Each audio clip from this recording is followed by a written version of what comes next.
So hi everyone, again welcome back to our channel. So ఈ వీడియోలో అయితే కొన్ని డౌట్స్కి ఆన్సర్ అయితే మనం చూద్దాం. Triple IT class rooms doubt అని అయితే దీనికి హెడ్డింగ్ అయితే ఇచ్చాను. ఇక్కడ చూద్దాం. బ్రో ఇక్కడ కామెంట్ వచ్చేసి, బ్రో కౌన్సిలింగ్ డేట్ బట్టి క్లాస్ రూమ్స్ ఇస్తారా బ్రో? ఎందుకంటే మా ఫ్రెండ్కి నాకు తక్కువ మార్క్స్ వచ్చాయి, కానీ తనది కౌన్సిలింగ్ డేట్ నాకన్నా ముందు వచ్చింది. Reply bro. సో మీకు క్లాస్ రూమ్స్ అనేవి వెయిట్ బేస్ చేసుకుని ఇస్తారని ఏమీ పర్టికులర్ క్రైటీరియా అయితే ఉండదు. మీకు క్లాస్ రూమ్స్ అనేది ఒక ర్యాండమ్గా ఇస్తారు. సో ఎవరే క్లాస్లో అయినా పడవచ్చు.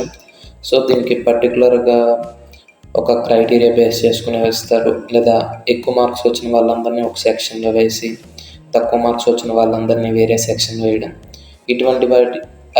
ఇటువంటి అయితే సహజంగా ఏముండవు. So no need to worry about classes.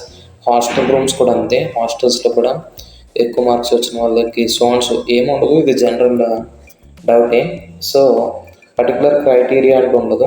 ఎవరిని ఏ రూమ్లో వేయచ్చు, ఎవరికి ఏ హాస్టల్ అయినా ఇవ్వచ్చు. So this is for this today's video. If you have any doubts, let me know in the comment section. Bye.